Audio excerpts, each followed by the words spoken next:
বাংলাদেশের কি অবস্থা, মুসলিমের অবস্থা যেমন বাংলার, ঠিক সারা বিশ্বের মুসলিমের কি একই অবস্থা। প্রিয় ভাইরা আমার, চক্ষু দিয়ে জল আসবে, চক্ষু দিয়ে কান্না আসবে, নাক দিয়ে কি জল পড়বে।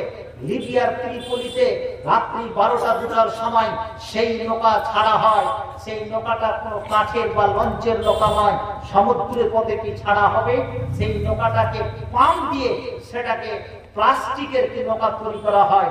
150, 200, 100 জন সেখানে মুসলিম যুবক সেখানে করে চড়ে যায়। তারা যাবে কোথায়? ইউরোপের মাটিতে ভিক্ষা করতে, সেখানকার শরণার্থী হয়ে থাকতে। যুবক যুবতী কি তুমি জেনে রাখো, আজকে ভারতবর্ষের কি মুসলিম, পশ্চিম বাংলার মুসলিমের যদি এই অবস্থা হয়, ভারতবর্ষের বিভিন্ন আনাচে কোনাচে গিয়ে আজকে টাকা পয়সা কি নিয়ে আসি, নাইটার কি শিক্ষা, ছেলে পুলে আজকে পড়া শিক্ষা হলো না। এরাই হবে কি দাজ্জালের কি এজেন্ট। না তার কোরআনের শিক্ষা আছে, না তার কোনো ডিগ্রি আছে। কোনো ব্যক্তি কোন সময় বলেছে যে তুমি চাকরি পেয়ে গেলে খুব কি অহংকার হয়ে গেছে। কেউ যদি কোরআনের জগতে চাকরি পেয়ে থাকে, তোমার ভিতরে শক্তি থাকলে তুমি আজকে চাকরি পেয়ে দেখাও। এটা হচ্ছে কলমের জোগাড় অস্তিত্ব। প্রিয় ভাই, আমি তো সেই লেখাপড়া শেখাতে পারিনি ছেলেকে, দিল্লি বম্বে যে খাটলাম, চারিদিকে খাটালাম, কিন্তু যারা আজকে 500 মণ ধানের কি গিরস, 1000 মণ ধানের গিরস, তারা আজকে কি হকারে পরিণত হয়েছে। আমি বক্তৃতা শুনেছিলাম, সেই আজকে মরহুম চলে গেছেন আজকে আমাদের ঐতিহাসিক সম্রাট গোলাম আহমদ মুর্তজা। তিনি বলেছিলেন বক্তৃতায় সে সময় কি যে পশ্চিম বাংলার কিছু কিছু জায়গায় সমস্ত লোককে হকারে পরিণত হবে। 1000 মণ ধানের গিরস আছে কি কোথাও? কালবাংলাতে নেই, কোথাও নেই। সমস্ত পরিবারগুলো সমস্তকে হকারে পরিণত হয়েছে। শিক্ষার জন্য কি যারা কিছু কাজ করেনি, আজকে যারা সেই সময় শিক্ষাকে কিছুটা ধরে রেখেছিল, তারাই হচ্ছে কিছু চাকরি বাকরি বিভিন্ন জায়গায় দাঁড়িয়েছে। আজকে আপনাদেরকে কথাটা জি করোনার মতো তিত হলে বাস্তব সত্য। শিক্ষাকে যদি আজকে পিছনে, আপনি আজকে অনেক ভালো আছেন, অনেক টাকা আপনি পাচ্ছেন, খুব ভালো আছেন, কিন্তু আপনার ঈমান যে কখন কেড়ে নিবে আপনি জানেন না। কারণ আপনার কাছে না দ্বীনি শিক্ষা আছে, না আপনার কাছে কোনো জেনারেল শিক্ষা আছে। শুধু আজকে স্কুল কলেজে যারা পড়তে যায়, শুধু কিছু চাওয়া পাওয়ার আশায়, এখানে যারা আজকে যারা আমরা এসেছি জালসা শুনতে, কেউ ডেলিগেট খাওয়ার আশায় এসেছি, কেউ হয়তো পুণ্যতে এসেছি। প্রিয় ভাইরা আমার, অনুরোধ করছি আমি আপনার কি দেশের ছেলে, কষ্ট করে ছেলেটাকে আপনি শিক্ষা দিন, কষ্ট করে তিনি শিক্ষা দিন। না হলে যে কোনো ব্যক্তির ঈমান যে কোনো সময় যে কোনো পদ্ধতিতে আপনার ঈমান কি কেড়ে নিতে পারে। আজকে দিল্লিতে যদি 5% সিট সারা দিল্লির উপরে যদি অস্তিত্ব তারা যদি চালায়, তাহলে সারা বিশ্বে মাত্র 1.5 কোটি ইহুদি, 200 কোটি মুসলিমের উপরে তারা আজকে অস্তিত্ব চালাচ্ছে। 250 কোটি নাসারা খ্রিস্টানদের উপরে অস্তিত্ব চালাচ্ছে। 7.5 কোটি সমস্ত মানুষের উপরে তারা আজকে অস্তিত্ব চালাচ্ছে। কেন কেন কেন? তাদের মধ্যে শিক্ষা আছে, ছেলেকে তৈরি করেছে সেটা। ইসরায়েলে ছোট ছোট বাচ্চা শিশুকে তারা, আমার যদি একটা শিশু হয়, ওই ছেলেটাকে কত স্নেহ ভালোবাসা দিয়ে রাখি, আহা, কিন্তু তারা একটা 5 বছরের, 6 বছরের, 7 বছরের, 10 বছরের শিশুকে কাদাতে বালুতে তাকে রেখে দেওয়া হয়, ও যেন শক্ত হয়। ভারতবর্ষে যিনি প্রথম তাহরিকে শহীদান চালিয়েছিলেন, 2 জন মাওলানার কথা মনে পড়লে কাঁদতে চোখ দিয়ে জল আসে। আজকে মালদা মুর্শিদাবাদে 2 দিনাজপুরে আহলে হাদিসের ছাপ একমাত্র তাদের আন্দোলনের জন্য, এটা নারা হত্যাদের জন্য, নারায়ে তাকবীর। সেটা কি শাহ ইসমাইল শাহী এবং কি আহমদ শাহী। দিল্লির মাঠে তখন তাপমাত্রা 50 ডিগ্রি, 48 ডিগ্রি তাপমাত্রা, দোতলার উপরে তারা ঠিক দুপুরবেলা 12টা-1টার সময় খালি পায়ে ট্রেনিং দিতেন। আমি যে ইংরেজদের বিরুদ্ধে লড়বো, সেই বিরাটের বিরুদ্ধে লড়বো, আজকে আমি বিজেপি ট্রেনিং প্রাপ্ত হয়ে যাই। নারায়ে তাকবীর। আমি ঘর থেকে ইসলাম পেয়েছি, ঘর থেকে সমস্ত জিনিস পেয়েছে, আমার ভিতরে কোনো পরিবর্তন নেই। তুমি কিসের মুসলিম হয়ে তোমার ইমাম যে কোনো সময় কেড়ে নিতে পারে। কিছুদিন পরে মানুষ বুঝবে না।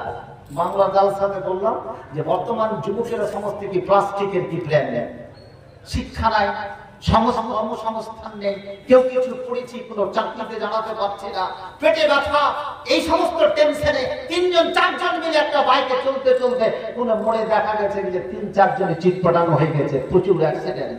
প্রিয় ভাইরা আমার, কারণ কি? কারণ কি অ্যাক্সিডেন্টের কারণ কি এতগুলো? তার মানে আজকে কি শিক্ষাকে অধঃপতনের কারণের জন্য। এক যুগে যারা শিক্ষা অর্জন করেছে, যারা করেছে কি করে, তখন তো কোনো কিছু ছিল না, তাদের পয়সাও ছিল না, রাস্তাঘাট ছিল না, তারা কি করে আজকে এই জায়গা থেকে পৌঁছলো? এখন তো আমার কাছে পয়সা হয়েছে, অসুবিধা কিছু নেই। একটা গরিব মানুষ, কোনো মানুষ না খেয়ে মরে না, তুমি ছেলেটাকে কেন শিক্ষা দিবে? কেন তুমি কেরালার বম্বে আর পাটনা তাকে পৌঁছাবে? ছেলেটাকে শিক্ষা দেওয়ার অর্জন করুন, না হলে কাউরি চাকরি বাকরি দেখে কোনো লাভ নেই। 2-1টা ছেলে দাঁড়াবে, তার দিকে আপনার চোখ থাকবে কেন? আপনি নিজের ছেলেটাকে তৈরি করুন, যে আশীর্বাদ নেন শিক্ষকের, মানুষের আশীর্বাদ নেন। যদি সমাজের ছেলে পেলে তৈরি না হয়, তাহলে ওই সমাজ উন্নতি হতে পারে না।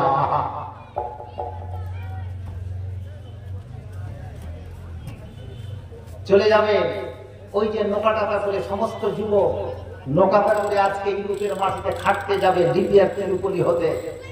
পাম্পের যদি নৌকা কোনো সময় বাস্ট হয়ে যেতে পারে, এরকম ঝুঁকলে কি আর বক্তৃতা দেওয়া যায়? ওই নৌকা, পাম্পের নৌকা কোনো সময় বাস্ট তো হতে পারে, কোনো তাদের জীবনের নিশ্চয়তা নেই। রাস্তা পথে, সমুদ্রে ওই নৌকাটা, অর্থাৎ ওই যে পাম্প, ওই যে পাম্পের নৌকা, প্লাস্টিকের নৌকা, 150-200 জন সেই নৌকাতে অরহিত অবস্থায় আছে। হতে পারে সমুদ্রে যদি বাস্ট হয়ে যায়, 150-200 জন সমুদ্রের মাঝে চলে গেল।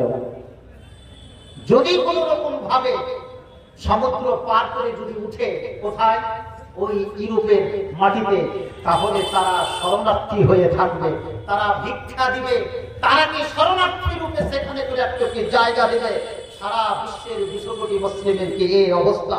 প্রিয় ভাইরা আমার, কেন আজকে কিছু কিছু পরিবার, খুব দুঃখ বেদনা নিয়ে বলছি, কিছু কিছু পরিবার চায়ের দোকানে বসে কি আলোচনা করে, আরে আমার এই পোতাটা মাত্র 6 বছরের শিশু, কি ইংরেজি বলছে কোনো বুঝতে পারি না, এত সুন্দর টান টান ইংরেজি বলছে, আর বুক ফুলিয়ে সেখানে করে 5 বাচ্চার কি কথা বলছে। ভাইরা আমার, এই ইংরেজি শিখছি আমরা, এই ইংরেজি শিখার প্রকৃতি এত, ওই যুবকগুলোকে সমস্ত শরণার্থী রূপে ইউরোপেরা কি জায়গা দিবে? একযোগে যেমন ভারতবর্ষে বাংলাদেশ থেকে যখন এসেছিল, তারা শরণার্থী হিসাবে তাদেরকে কি জায়গা দেওয়া হয়েছিল, আর তাদেরকে সেখানে করে কি জায়গা দিবে? আর বাচ্চা একটা শিশু জন্ম নেওয়ার পরে আমার ছেলেকে ডক্টর, ইঞ্জিনিয়ার করবো, খুব ভালো কথা, আমি অসুবিধা কিছু নয়। প্রথমে তারাকে ইংরেজি আমরা কি শিক্ষা দিই, কিন্তু শিক্ষা দেওয়া উচিতটা কি ছিল? কি প্রথম শিক্ষাটা দেওয়া উচিত ছিল কি? কোনদিন এটা কথা বলে না যে আমার ছেলেটা সুন্দর নুরানি কায়দাটা পড়তে পারছে, আমসি পাড়ার এতটি সূরা মুখস্থ করে নিয়েছে, আলিফ বা তা সা পড়তে পারছে, এটা ছিল কি গর্বের কথা, এটা ছিল তার সবচেয়ে ঈমানের কথা। কিন্তু আজকে 5 বাচ্চা প্যাচ করে বলছে আমার ছেলে ইংরেজি সুন্দর কি পড়তে পারছে, ইংরেজি কি বলতে পারছে। এটা কেন? আজকে প্রত্যেকে দেখুন, গ্রাম বাংলা থেকে নিয়ে শহর পর্যন্ত আমরা সমস্ত কি একাডেমি খুলতে শুরু করেছি, বিভিন্ন ইংরেজি শুরু করতেছি। কেন? এটা ফল কি? আমরা 250 বছর ধরে কি গোলামি খেটেছি কার? ইংরেজি। ওই যে গোলামি খেটে খেটে খেটে খেটে আজকে আমাদের রক্ত মাংস সমস্ত কিছু, তখনও জি হুজুর বলেছি, তখনই স্যার বলেছে। একটা চাপড়াশিকে দিয়ে আমরা বুঝতে পারি না, একটা ডিএ অফিসে গেলে, ব্লকে গেলে, অঞ্চল অফিসে গেলে, ওই তো চাপড়াশি আছে, ওকে স্যার বলে দিচ্ছি, বলি না? একজন হেডমাস্টার কি ওকে স্যার বলছে? তার মানে কি? ওই যে গোলামি 250 বছর ধরে ইংরেজদের সাথে ইংরেজির শাসন করেছে, ওই গোলামি ঢুকে আছে, আমাদের সমস্ত জিনিসকে খেয়ে নিচ্ছে। আর তুমি কি ইংরেজির কি ব্যবস্থা করেছ? আপনি গুগল সার্চ করে পড়বেন, ইংল্যান্ড থেকে যদি স্পেনের মাটিতে যান, স্পেনের কোন এয়ারপোর্টে কোনো ইংরেজি নেই, এমনকি এক্সিট এন্ট্রান্স শব্দটাকে আপনি পাবেন না, জার্মান ইংরেজি পাবেন না, জাপানে পাবেন না। তারা ইংরেজি শিক্ষাকে মনে করে এটা অবমাননা, অপমান মনে করে। আর বাঙালি তো কয় হাজরাত ইনসান, বাচ্চাটা যেমনই হলো আমি ইংলিশ মিডিয়ামে দিয়ে দিব। আহা, ইংলিশ মিডিয়ামে দিয়ে কিছুদিন পরে দেখা গেল দাঁড়িয়ে পেচ্ছাপ করবে। তোমাকে যদি ডাক্তার ইঞ্জিনিয়ার হয় তোমাকে দুটো খেতেও দিবে না, তোমার জানাজা থেকে তোমার উপস্থিত হবে না, কিছু লোককে তোমাকে পাঠিয়ে দিবে, তোমার সেখানে করে জানাজা তো সে উপস্থিত হবে না। নারে তাকবীর।